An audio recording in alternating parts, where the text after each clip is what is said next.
수지는 엽서를 식탁 위에 올려놓고 일어서서 또 내려다보았습니다. 엽서는 손때가 묻어 꼬질꼬질해졌습니다.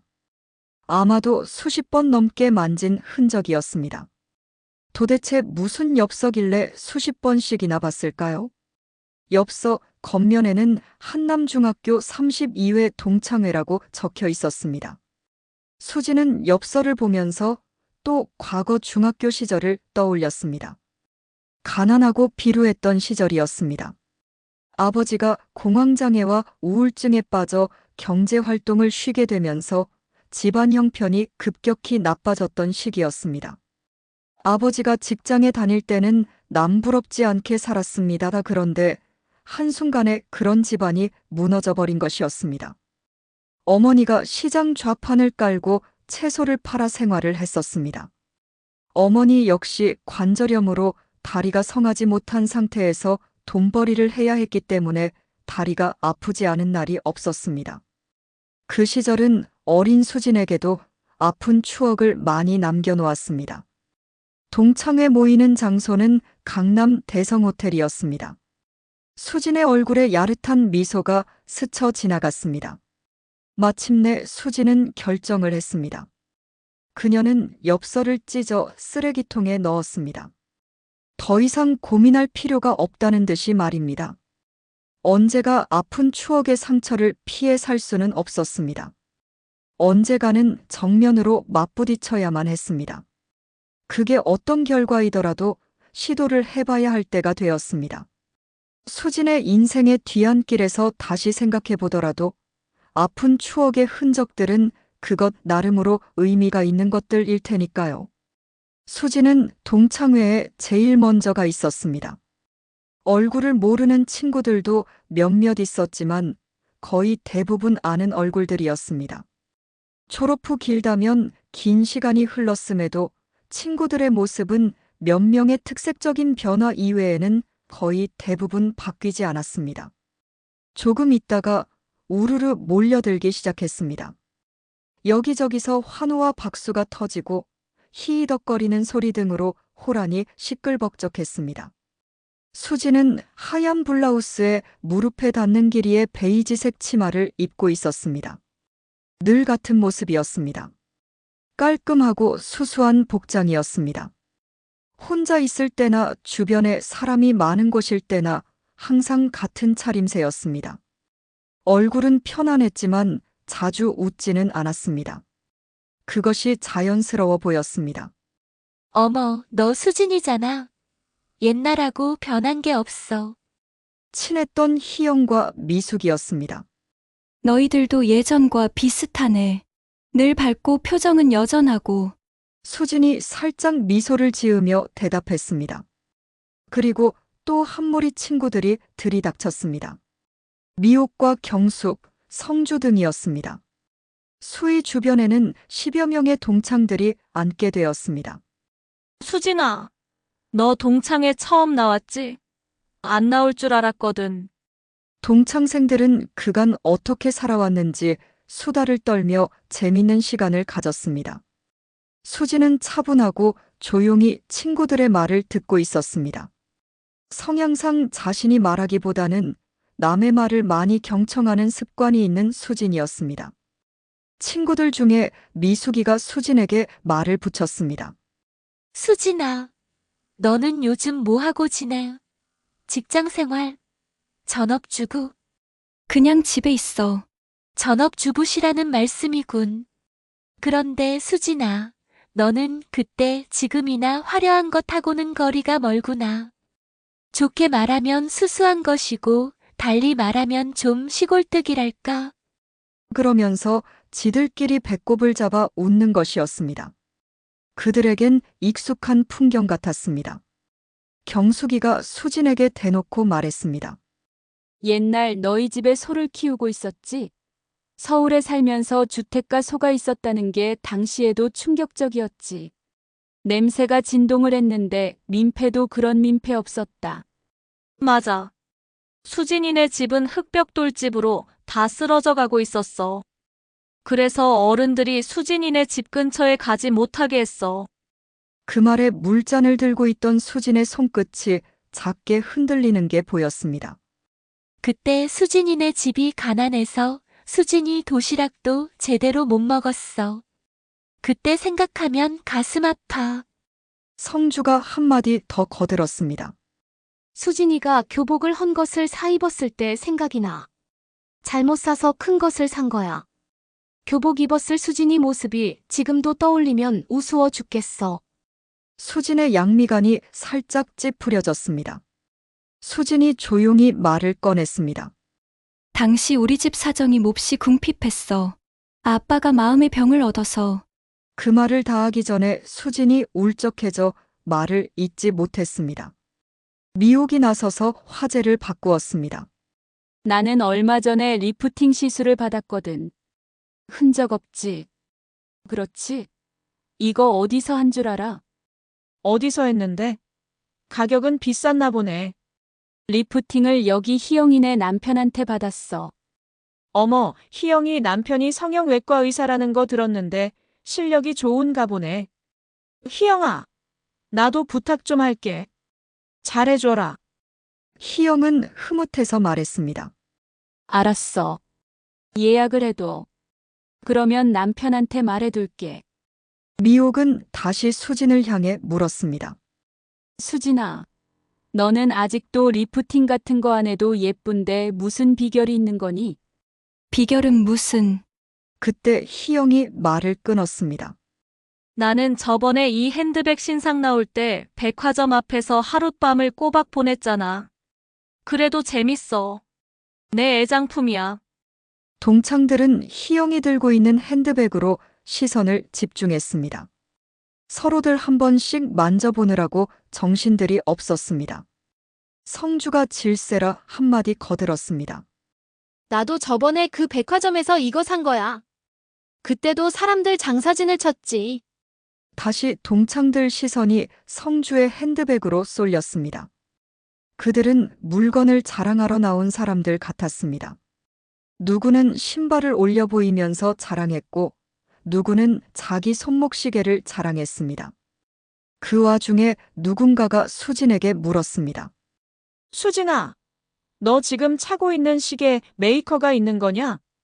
수진은 그냥 웃기만 했습니다. 그의 얼굴은 평온했습니다. 어머, 메이커가 아니구나. 그래, 꼭 메이커라야 차는 거냐? 시간만 맞으면 되지. 그 말에 동창들은 또 한 번 배꼽을 잡듯이 웃어댔습니다. 수진은 고개를 끄덕거렸습니다. 동창들은 오랜만에 보는 수진을 놀려먹는 게 재밌는지 한동안 수진을 화제 띄워놓고 여러 말들을 많이 했습니다.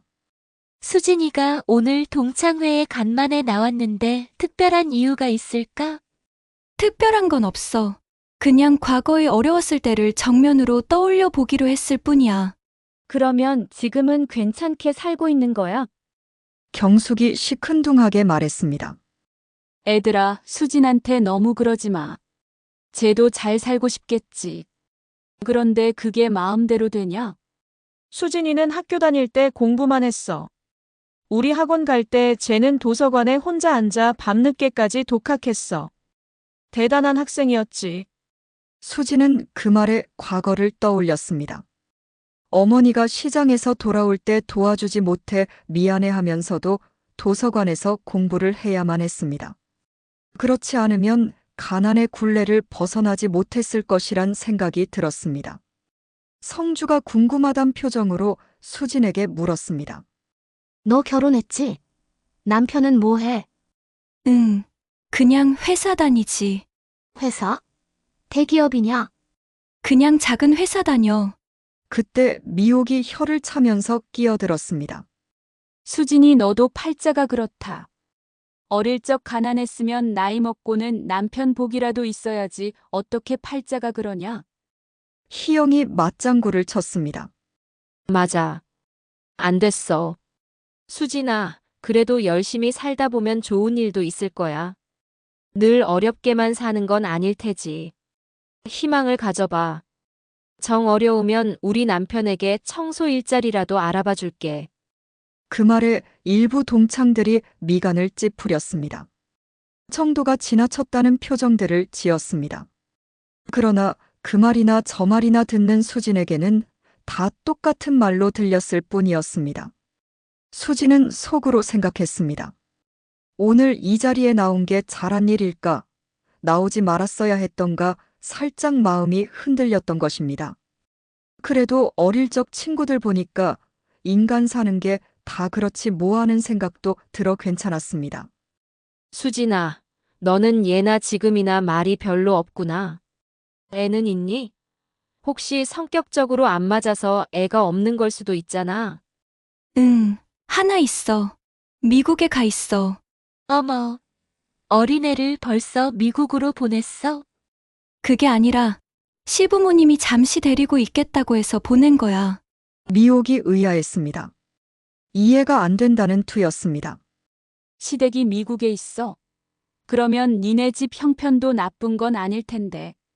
그러자 성주가 구박을 주는 신용을 하면서 말했습니다. 얘는 호랑이 담배 피던 시절 얘기라니. 미국에 가 있다고 다 부자냐? 재미교포들 세탁소하고 식료품 팔고 그렇게 많이 살아. 미혹이 살짝 쑥스러워 얼굴이 발갛게 되었습니다. 맞아, 성주야. 네 말이 맞는 게 우리 고모도 미국에서 편의점 하면서 어렵게 살아. 수지는 친구들의 그런 말 저런 말을 들으며 어떤 때는 고개를 끄덕이고 어떤 때는 미간을 찌푸리기도 했습니다. 그런 수지의 모습을 아까 전부터 보고 있던 승주가 말을 붙였습니다. 너는 예전에도 자기 말을 하는 것보다 남의 말을 들어주는 학생이었는데 지금도 변치 않고 똑같네. 나는 그런 수지가 보기 좋아. 경청하는 자세. 그게 화가 안 생긴다고 우리 아버지가 자주 말씀해 주셨어. 말은 해서 이익보다 손해가 많다고. 그러자 성주가 발끈해서 쏴붙였습니다. 그 말에 가시가 있는 것 같다. 그러면 기껏 재밌게 떠들어준 우리는 말을 많이 해서 화근이 생길 거라는 말이냐? 그게 아니라 살다 보니까 말을 많이 해서 도움되는 건 별로 없더라는 말이지. 그리고 수진이처럼 남의 말을 경청해주는 사람들을 찾아보기 힘들잖아. 또 우리가 싸우는 일도 대부분 말 때문이잖아. 그럼 말을 안 하고 듣기만 하면 들을 게 뭐가 있냐? 듣는 사람이 있으면 말하는 사람도 있는 거지. 꼭 말을 많이 해서 나쁜 게 아니라 나쁜 말을 안 하면 되는 거야. 그렇지 않아? 그러자 그때까지 말이 별로 없던 미숙이가 한마디 했습니다. 그냥 자신이 자랑스러운 게 있으면 말을 많이 하게 되는 게 인지상정이라고 봐. 말이 별로 없다는 건 그만큼 뭐가 불만이거나 자신을 내세울 게 없을 때 조용하게 되지 않냐. 그 말에 다들 고개를 끄덕였습니다. 수진만 빼고. 수진은 차분히 말을 했습니다.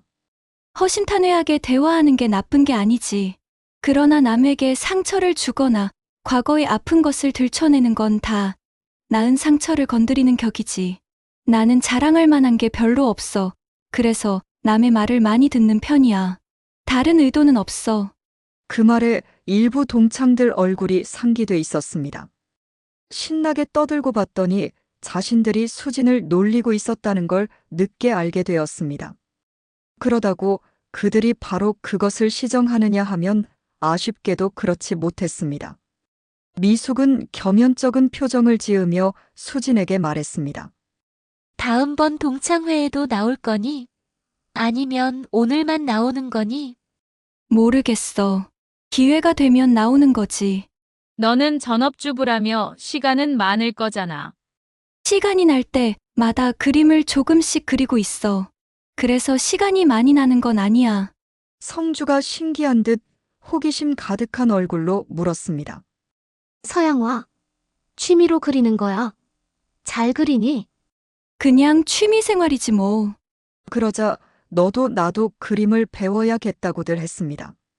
수지는 학원에서 배운 거니? 나는 전공이 서양화였어. 어머 그래. 그럼 잘 그리겠구나. 미숙이 부럽다는 투로 말했습니다. 수지는 심심치 않겠구나. 그림 그리는 자기 시간이 있으니까. 우린 무료하거나 권태로울 때 특별한 취미가 없어서 아마 그래서 소비에 집착하는 것 같기도 해. 그때 다시 수진의 과거 상처를 후벼 파는 질문이 나왔습니다. 수진아, 나는 이해가 안 되는 게 너 학교 다닐 때 돈이 없어 가난했잖아. 헌옷 가져다 입고 그랬는데 어떻게 대학은 미술을 전공했니? 돈이 많이 들었을 텐데. 수진은 대답을 하지 않았습니다. 미술대학에 다닌다고 꼭 돈이 많이 든다는 얘길 처음 들었고, 또 뭐든 돈과 연관된 말만 하니까 지겹기도 했습니다. 수진이 대답이 없자 더 궁금해진 미옥이 물었습니다. 중학교 말고 고등학교 때는 집안 형편이 좋아진 거야. 미대 가려고 예체능 계열이라 실기 시험도 봐야 하고 그랬을 텐데. 돈 없어도 미대에는 갈 수 있어. 수진은 차분하게 대답했습니다. 그녀의 목소리가 살짝 갈라져 있었습니다. 뭔가 목구멍에 걸린 것 같은 느낌이 들었습니다. 동창생들에게 해주고 싶은 말들이 있었습니다. 그러나 하지 않기로 했습니다. 해봐야 가치가 없을 것 같았습니다. 그런 중에 동창생 하나가 또 아픈 상처를 들쑤셨습니다. 수진이 학창시절 때 용돈이 없어서 매점에 갈 수 없었어. 그래서 우리 친구들이 돈을 걷어 빵과 우유를 사서 줬었는데 수진이 거절했어. 우리는 황당했지. 먹는 걸 가지고 무슨 자존심을 꺼는 건지 이해가 안 됐어. 그래서 다음부턴 아예 그럴 생각조차 안 하기로 했지.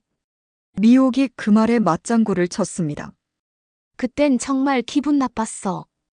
우리는 순수한 생각에서 사준 건데 그걸 단칼에 거절해버리니까 생뚱맞은 건 우리가 됐지. 그때부터 나는 궁금했어. 없는 게 자랑도 아닌데 무슨 자존심인가. 그 말에 수진이 조용히 말을 꺼냈습니다. 너희들은 가난한 사람들은 자존감도 없어야 한다고 말하고 싶은 거니? 사주는 게 나쁜 게 아니야. 줄 때의 마음이 소중한 거야. 마치 뭔 생색이나 내는 식으로 주면 그건 가난의 문제가 아니라 인성적인 문제인 거야. 우리의 자존감은 다 똑같은 것일 수가 없어. 너희들이 서운했다면 지금이라도 내가 사과할게. 미옥이 얼굴이 빨갛게 돼 어쩔 줄 모르고 있었습니다. 분위기도 모르고 성주가 또 엉뚱한 소리를 했습니다. 수진아, 아까도 물었더니 말이 없던데 나는 네 신랑이 뭐 하는 사람인지 궁금해 죽겠어. 경숙이 합세해 궁금증을 자아냈습니다. 그래, 어디 근무하는데? 아무 곳이든 잘 다니는 게 중요하지. 회사에 다녀. 이름 있는 회사는 아닌 것으로 알고 있어. 수지는 난감한 표정으로 어쩔 줄 모르고 있었습니다. 혹시 직업이 없는 거 아니냐? 그러면 우리가 하나 마련해 줄게. 성주나 희영이네 사람 더 쓸 수도 있잖아. 성주가 나섰습니다. 그래, 수진아. 혹시 직장 잃었으면 우리 남편 회사에 경비원 자리라도 알아볼 수 있어. 수진아, 너 이런 것도 자존심 상한다고 그러는 것 아니겠지? 도와주고 싶은 거야. 동창들은 이번에는 갑자기 수진의 남편 직장 걱정을 해준다며 훌랄리들을 치는 겁니다. 도대체 얘들은 왜 자신에게 이토록 관심을 가지고 집중하는 것인지 이해가 안 되었습니다. 그것은 학창시절부터의 선입견이 작용했기 때문일 것입니다. 수지는 가난했지만 공부는 잘했습니다. 그래서 동창들로부터 따돌림이 심했었습니다. 학원에 등록도 못하는 애가 공부는 늘 1등을 했으니까요. 당연히 애들로부터 시기의 대상이 되었던 것입니다. 그런데 너무 가난하니까 동정도 받았습니다. 가난해서 불쌍했는데 공부를 잘하니까 시샘의 대상이 된 것입니다.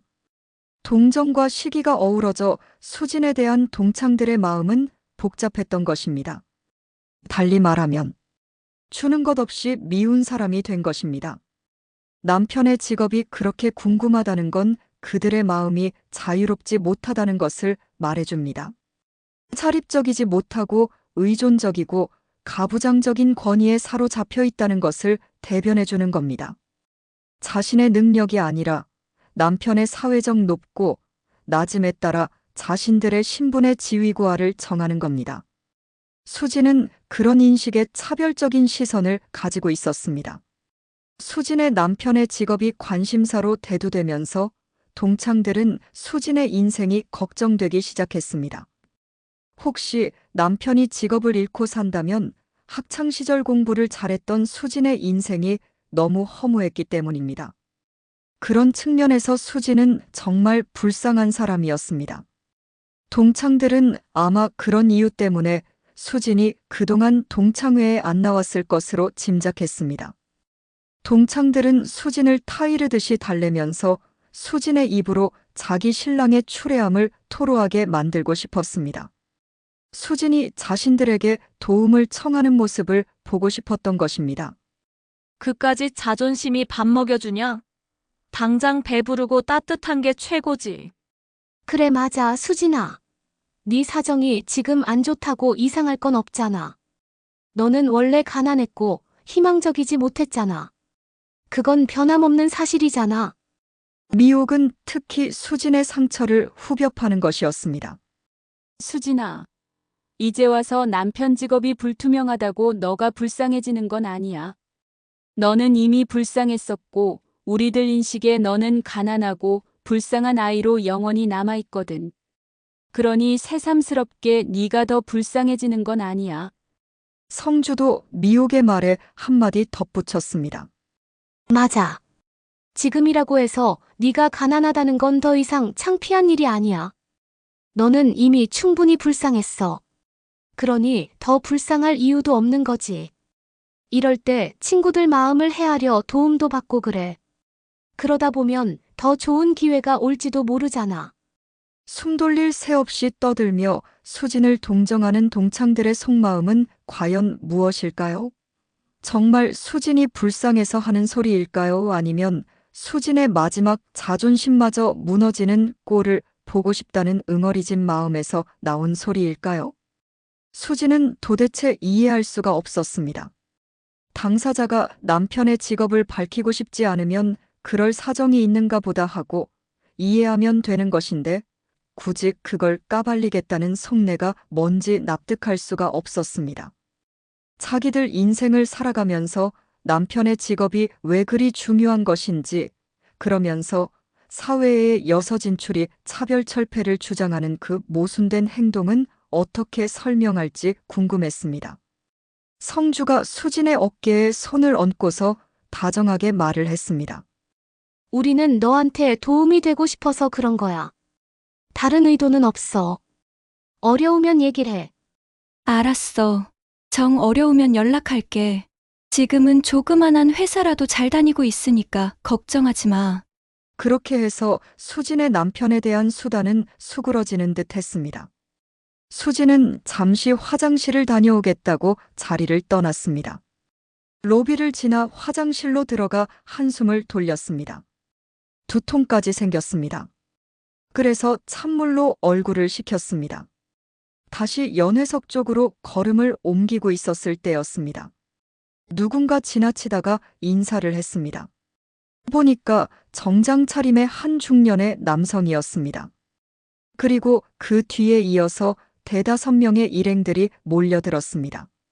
저기 김수진 작가님 아니세요? 수진은 아니라고 할 수도 없고 해서 언떨결에 대답을 했습니다. 그러자 뒤이어온 일행들까지 몰려와 사진을 함께 찍자고 권했습니다. 수진은 어쩔 수 없이 그에 응해줬습니다. 그리고 그분들은 사인도 부탁을 하여 해주었습니다. 그 모습을 멀리서 본 동창생 2명이 수진이 들어오자 물어봤습니다. 수진아, 너 유명한 사람이니? 사람들이 너한테 사진을 찍자 하고 사인을 해달라고 하고 수진이 우리한테 말 안 한 게 있나 보다. 그래, 그게 뭐야? 너 유튜버니? 유명한 유튜버 말이야? 아니야. 나는 그냥 화가야. 저분들이 날 알아봐 준 거지. 유명한 작가가 아니야. 그 말에 미숙이 거들었습니다. 아니야. 여기 봐. 김수진 이름으로 쳐봐. 이것 봐. 얘 이름 있는 화가잖아. 인스타에 올라온 것 봐. 이곳저곳에서 동창들이 검색을 하면서 입을 다물지 못하고 있었습니다. 너 수진이 정말 유명하구나. 우리가 하나같이 미술에 관심이 없어서 몰라본 거네. 이 정도면 수진이 작품 가격이 호당 얼마나 하는지 궁금해진다. 동창들은 이번에는 수진의 작품을 가지고 얼마에 파는지에 관심을 집중하는 것이었습니다. 수진은 정말 난처했습니다. 수진은 그림을 많이 판 화가도 아니고 많은 작품을 그리는 화가도 아니었습니다. 그 순간에 누군가 소리쳤습니다. 애들아, 여기 호텔 벽에 붙은 저 그림 좀 봐라. 저거 수진이 작품으로 나와 있는데. 난리들이 났습니다. 호텔에까지 작품이 걸려 있을 정도면 얼마나 유명한 작가인지 말을 안 해도 알만하다는 것이었습니다. 난감하고 당혹한 수지는 평소와 같지 않게 침착성을 조금 잃었습니다. 머리가 아파왔습니다. 동창들은 수진에게 출세했다고 학창시절에 가난했던 아이가 커서 이렇게 출세하고 사람 다시 봐야겠다며 온갖 찬사를 늘어놓았습니다. 그때 갑자기 엘리베이터 쪽에서 호텔 직원들의 웅성거리는 소리가 들려왔습니다. 직원들의 표정이 긴장되었고 무척 예민해진 상태였습니다. 누군가 소형 무전기로 알렸습니다. 회장님 지금 출발하셨습니다. 직원들은 일렬로 정돈에 대기했습니다. 그런 일사불란한 모습에 동창들도 관심이 집중되었습니다. 엘리베이터가 열리면서 40 초반의 나이의 남성이 내렸습니다. 정장 차림에 그는 기품이 있어 보였습니다. 그가 호텔의 회장이었습니다. 그는 종업원의 안내를 받아 동창회가 열리고 있는 홀 안으로 들어왔습니다. 동창들은 회장을 얼굴을 자세히 보려고 누가 먼저랄 것도 없이 서로 일어나 있었습니다. 회장은 흔들림 없이 곧장 자신이 가야 할 곳이 어딘지를 확실히 알고 있었습니다. 그의 발걸음은 거칠 것이 없어 보였습니다. 뚜벅뚜벅. 그의 걸음소리가 홀 안에 공명하면서 그의 올곧은 자세를 더 돋보이게 했습니다. 호텔 회장은 수진의 앞에 이르러 가볍게 미소를 띄었습니다. 손을 내밀어 수진의 손을 잡았습니다. 동창생들은 모두 경악을 금치 못했습니다. 설마 회장이 수진의 남편일까? 아니야, 그럴 리가 없어. 동창들은 서로 얼굴을 쳐다보며 믿기질 않는다는 표정이었습니다. 회장은 주변을 한번 쭉 훑어보더니 다시 수진에게 웃으며 말을 건넸습니다. 여보, 당신 동창들이군요. 어떻게 재밌는 시간 보냈어요? 수진이 약간 당혹스런 표정을 하자 회장의 양미간 살짝 찌푸려지는 듯 보였습니다. 동창분들께서 아직도 중학생 때의 수진 씨를 가지고 이 방아에 올린 모양이군요. 아니에요. 동창들 만나서 소식들도 듣고 좋았어요. 동창들은 그둘의 대화 한마디 한마디에 의미를 두고 귀담아 듣고 있었습니다. 마치 무슨 진리의 목소리를 듣는 듯 귀중한 의미로 받아들였습니다. 성주가 미옥에게 속삭이듯 말했습니다. 이 큰 호텔 회장이 수진의 남편이었다니. 그것도 모르고 우린 수진을 골딱 먹였으니. 그러게 말이야. 속으로 수진이 얼마나 우릴 우습게 생각했겠니? 다른 동창생들도 같은 생각 속에서 쥐구멍이라도 숨고 싶었습니다. 얼굴들이 화끈거리고 부끄러움에 어쩔 줄 몰라 했습니다. 그런 동창들의 마음을 꿰뚫고 있기라도 한 듯 회장은 동창들을 향해 가볍게 인사를 하며 말했습니다. 안녕하세요. 수진 씨 남편 정대철입니다. 오늘 좋은 모임을 저희 호텔에서 갖게 되어 영광으로 생각합니다. 그런 의미에서 여러분들의 오늘 식사비 일체를 제가 계산하도록 하겠습니다. 그러자 동창생들은 박수를 쳤습니다. 그러면서 수진을 연호했습니다. 감사합니다. 저희 호텔은 여러분의 모임을 위해 최선을 다하고 있습니다. 달리 불편한 게 있다면 항시 조언을 받아드리겠습니다. 오늘 제 아내 수진 씨 동창생 모임이라고 하여 저도 모르게 긴장을 했습니다. 저도 동창회에 자주 나갑니다. 그런데 제가 여지껏 알고 있던 동창회와 오늘 여러분의 동창 모임은 많은 차이가 있더군요. 굳이 남편의 직업이 왜 그렇게 궁금한 것인지, 자신들이 내세울 게 없어서 남편의 직업으로 지위고하를 따지는 건 정말 유치한 짓이라고 생각합니다. 그리고 당사자의 입장은 전혀 생각지 않고 아픈 과거의 상처를 들쑤시는 행위 역시 수치스러운 일일 것입니다. 제가 너무 성급한 판단을 한 것 같지만 수진이 이 모임에 참석하고 속으로 얼마나 당혹했을까 생각하면 남편으로서 가슴이 많이 아프다는 걸 말씀드립니다. 부디 앞으로는 건전한 친구가 되기를 바랍니다. 그럼에도 불구하고 아무튼 저희 호텔에 찾아주신 여러분의 앞날의 행운이 함께 하길 기원하겠습니다. 장내는 삽시간에 숙연해졌습니다. 누구 하나 침 넘기는 소리조차 못 냈습니다. 동창생들은 자신들의 어리석은 행동을 창피하게 느꼈기 때문에 더욱 침묵이 무거웠습니다. 알고 보니 정작 호텔 회장이라는 남편을 둔 수진이 조용히 있는데 자신들이 잘난 체 한 게 얼마나 보잘데기 없이 허접한 것인지를 새삼 느끼면서 양심이 가책을 받게 되었던 것입니다. 회장은 수진에게 팔을 내밀고 수진이 급팔짱을 끼고 홀을 떠나갈 때 동창들은 행복한 수진의 모습을 보고 부러워했습니다. 그 두 사람의 뒷모습이 아련해질 때까지 동창들은 눈을 떼지 못했습니다. 마치 꿈속에서 왕자와 공주의 모습을 쳐다보는 느낌이었습니다.